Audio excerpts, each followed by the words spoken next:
네, 오늘 본문은 하나님의 특별한 선택을 받은 가정에서 일어난 일이라고 보기에는 다소 황당스러운 거짓과 속임수 또 배신과 음모가 총동원된 막장 드라마의 한 부분 같습니다.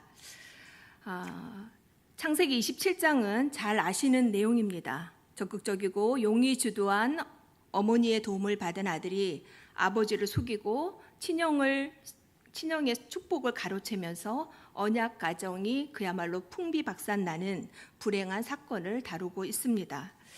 아브라함과 이삭과 같은 족장 시대에는 죽음을 앞둔 족장이 그 아들들에게 축복하는 관례가 있었습니다. 늙은 이삭도 관례대로 맏아들 에서를 불러 내가 언제 죽을지 모르니 나가서 사냥을 해서 맛있는 요리를 해달라. 그러면 복을 빌어주겠다라고 말합니다. 하나님이 주신 특별한 축복권을 행사하는데 그리고 그것도 아들에게 축복을 하는데 별미를 조건으로 내거는 이삭 참 낯설게 느껴집니다. 성서학자들은 이때 이삭의 나이가 대략 137세쯤 되었다고 추정합니다. 곧 죽을 것처럼 서두르는 이삭. 그러나 창세기 35장 28절을 보면 이삭은 이때로부터 무려 43년이나 더 살아서 180세에 죽음을 맞이합니다. 성경은 당시 이삭의 상태를 1절에서 이렇게 기록합니다. 이삭이 나이가 많아 눈이 어두워 잘 보지 못하였다 라고 이렇게 표현하고 있는데요. 이것은 이삭의 육신의 눈만 멀은 것이 아니라 어두워진 것이 아니라 영적인 눈도 어두워져서 분별력이 없어졌음을 암시하고 있습니다. 출생부터가 레전드였죠. 전설이었던 이삭입니다. 그런데 왜 이런 모습으로 우리 앞에 있는 것일까요?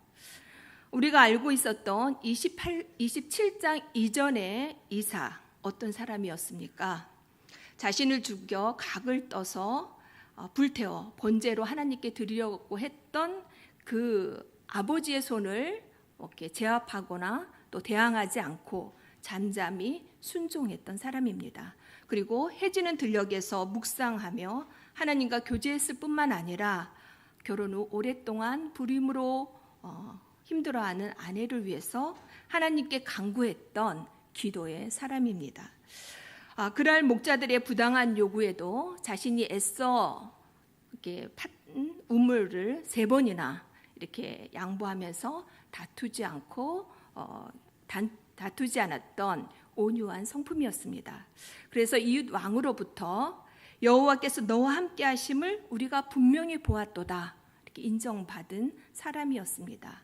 하나님과 이웃의 관계 그리고 믿음과 삶의 모습에서 균형 잡힌 영성을 보여줬던 이삭이었습니다. 그런데 그 이삭이 나이가 들자 마치 영적 퇴행을 한 듯 실망스러운 모습을 보이고 있습니다. 본문 27장과 앞장인 26장 사이에는 37년이라는 시간의 간격이 있습니다. 성경은 37년이란 긴 시간을 침묵하고 있는데요. 이것은 바로 이삭과 하나님의 관계에서 거룩한 교제가 중단되었음을 암시합니다. 하나님과의 관계가 단절되면서 이삭의 영성은 침체되었고 또 영적 민감성을 잃어버린 채 늙어가면서 이삭은 어느새 별미를 즐기는 식탐 많은 노인으로 이렇게 변하고 말았습니다. 아브라함에 이어 언약의 계승자였고 또 자신의 가문을 신앙으로 이끌어야 할 어른이었지만 언약과 축복을 이양하는 거룩하고 엄숙한 일을 앞에 두고도 이삭은 신앙적인 말을 한마디도 하지 않습니다. 축복의 조건으로 자신을 만족시켜줄 별미 한 그릇만을 거래하듯 요구할 뿐입니다. 뿐만 아니라 이삭의 모든 관심사는 오직 자기 자신에게만 집중되어 있습니다. 3절과 4절을 보십시오. 나를 위하여 내가 즐기는 내게로 가져와서 먹게 하라. 내가 내 마음껏. 이삭 자신에게 초점을 맞춘 표현이 계속 등장합니다. 언어 습관은 그 사람을 보여주죠. 더 이상 이삭에게서 하나님을 경외해야 하는 모습은 찾을 수가 없고 모든 것이 자기 중심적이고 자기 위주로 살아가고 있습니다. 아버지 이삭과 아들 에서의 이 은밀한 거래를 이삭의 아내 리브가가 듣게 됩니다. 어떤 학자들은 이 사건을 이삭과 리브가가 각각 자기와 다른 성향의 아들을 편애한 결과로 보기도 합니다. 일부 설득력 있는 말이기도 합니다. 그런데 단순히 편애하는 마음이 리브가로 하여금 남편을 속이고 에서도 자기가 똑같이 낳은 아들인데도 마치 자기 아들이 아닌 양 밀쳐내고 야곱을 들이대는 그런 이유가 되었을까요? 이것은 단순한 편애의 문제가 아니라 리브가에게는 정당하고 영적인 이유가 있었습니다. 창세기 25장 19절 23절을 보면 40세에 리브가와 결혼했지만 20년 동안 아기가 없자 이삭은 아내를 위해 하나님께 간구하게 되고 기도의 응답으로 리브가는 쌍둥이를 임신합니다. 그런데 이 아들이 태중에서 마치 싸우는 듯 격렬하게 움직이며 힘들게 하자 당황한 리브가는 이럴 때는 내가 어떻게 해야 하는가 혼란스러워하면서 하나님께 나가 묻습니다. 그때 하나님은 두 민족이 내 뱃속에 있는데 내 태중에 있는데 그 큰 자가 작은 자를 어린 자를 섬길 것이다 라는 말씀을 주십니다. 언약과 축복이 큰 아들이 아닌 작은 아들에게 있다는 이런 예상치 못한 하나님의 뜻을 알게 된 리브가에게 이것은 하나님의 계시였고 또 절대 진리였습니다. 이런 하나님의 뜻과 계획을 염두에 두고 있던 리브가에게 에서를 축복하겠다는 이삭의 행동은 황당하고 또 두려운 일이었습니다. 남편이 하나님의 뜻을 거스르며 하나님의 계획을 엉망진창으로 만들려고 합니다. 이것은 불순종이다. 리브가는 문제 상황을 분별하고 단호하게 정리합니다. 그리고 어떻게 이 이삭의 망령된 불순종을 막고 하나님의 계획대로 언약과 축복이 제 주인인 야곱에게 돌아가게 할 것인가 방법을 모색합니다. 앞이 안 보이는 남편의 장애는 더 이상 연민의 대상이 되지 못합니다. 오히려 남편의 약점과 장애를 적절히 잘 활용합니다. 어미이기에 잘 아는 아들의 특징을 파악해서 야곱을 에서처럼 분장하고 변장시킵니다. 그리고 해야 할 말과 또 행동까지 모두 지시하며 진두지휘합니다.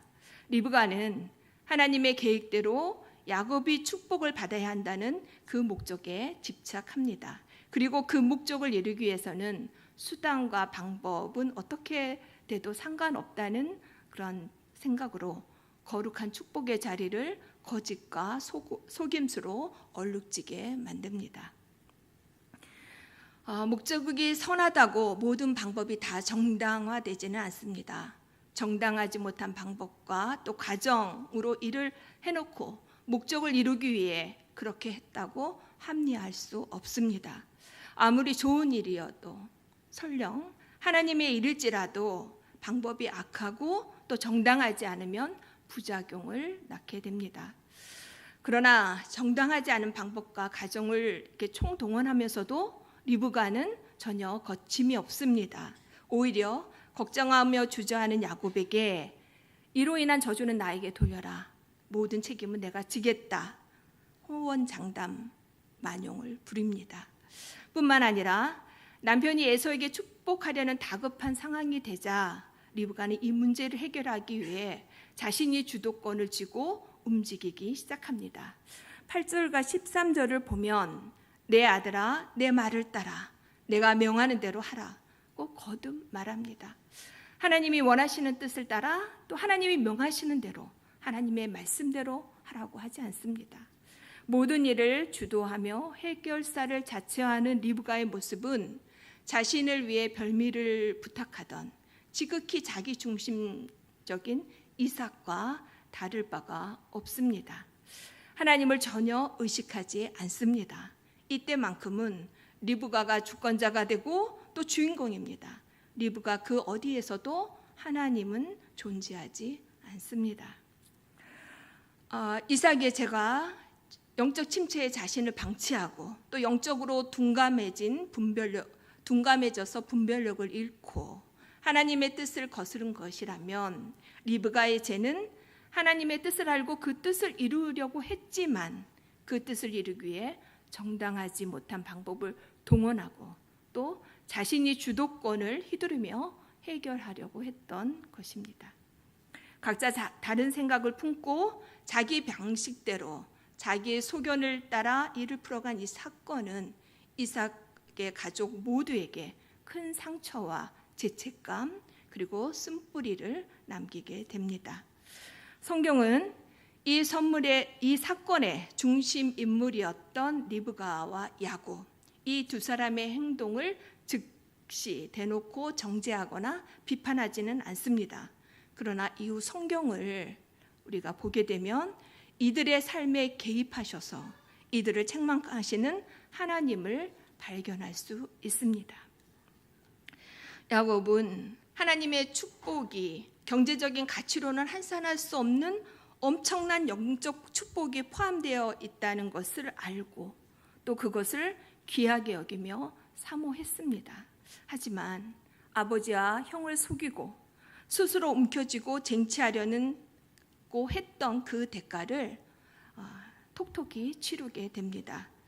그는 살기 등등한 형을 피해 집을 떠나 나그네가 되어 두려움 속에 살아야 했습니다. 그리고 자신과는 게임이 안 되는 속임수의 달인 외삼촌 라반으로부터 20년 동안 이용당하며 험악한 세월을 살아야 했습니다. 이 사건의 주동자였던 리브가에게는 더 가혹한 시련이 주어집니다. 어미로서 아들들의 불화를 지켜봐야 했고 또 사랑하는 아들 야곱과는 생이별을 하며 살아생전 이후로 야곱을 다시 보지 못하게 됩니다. 사랑하는 아들을 곁에 두고 지켜보며 노후를 보내는 그러한 평범한 행복조차도 이 리브가에게는 허락되지 않습니다. 더 심각한 것은 리브가가 27장 이후 성경 속에서 마치 증발한 것처럼 존재감이 없다는 것입니다. 심지어 리브가의 유모의 죽음조차도 성경은 기록하고 있는데 이 리브가의 죽음조차 기록하지 않습니다. 성경은 이렇게 리브가에 대해서 냉정하게 침묵함으로써 그녀의 실수와 죄를 호되게 질책하고 또 우리에게 엄중하게 경고합니다. 그렇다면 리브가가 하나님의 뜻을 이루고 또 가정과 방법에서 승리하려면 어떻게 해야 했을까요? 그 해법은 명확합니다. 그것은 바로 기도입니다. 단순하지만 이것은 진리고 기승전 기도입니다. 왜 기도해야 하는가? 그 중요한 이유 중에 하나는 기도하는 순간 나의 문제가 바로 하나님의 문제로 전환되기 때문입니다. 사실 리브가는 이런 문제 해결 방식을 알고 있었던 사람입니다. 뱃속에 태아들의 그런 움직임까지도 그러한 사소한 문제까지도 하나님께 가지고 나가서 무릎을 꿇었던 기도의 여인, 하나님을 신뢰하던 여인이었습니다. 그러나 안타깝게도 오늘 본문에서는 리브가는 그 중요한 기본 공식을 잊어버리고 맙니다. 기도하는 모습, 어떻게 하면 좋겠느냐 여쭙는 모습은 그 어디에서도 찾아볼 수가 없습니다. 위급한 상황이었다고 변명할 수 없습니다. 위급할수록 바쁠수록 기도는 더 필요하고 중요합니다. 리브가가 하나님의 뜻이 좌절되려고 하는 이 심각한 문제 상황을 가지고 하나님 앞에 엎드렸다면 그때부터 이 문제는 더 이상 리브가가 무리수를 두면서 부담을 갖고 주도하면서 해결해야 할 그런 리브가의 문제가 아니라 하나님의 문제가 되었을 것이고 그때부터 하나님이 역사하시며 일하셨을 것입니다. 리브가는 자신의 문제를 해결하기 위해 안절부절하며 동분서주할 것이 아니라 기도의 자리에 멈춰서서 전능하신 하나님을 신뢰했어야 합니다. 하나님은 그 약속하신 것을 바꾸지 않으실 뿐만 아니라 우리를 향한 목적과 계획은 반드시 성실하고 또 정당하게 성취하고 완성해 가시기 때문입니다. 말씀을 맺겠습니다. 하나님의 일을 하는 데는 분명한 원칙이 있습니다. 먼저는 하나님의 뜻을 분별하며 제대로 아는 것입니다. 그리고 그것을 하나님의 선한 방법대로 이루는 것입니다. 하나님의 일은 하나님의 방법으로 또 하나님의 때에 이루어집니다. 그리고 이 모든 것은 내가 리브가가 하는 것이 아니라 하나님이 주도권을 가지고 일하십니다. 저와 여러분은 다만 기승전 기도로 그 모든 가정에 동참하며 주의 역사를 또 주님의 일하심을 보는 은혜를 누리기를 바랍니다.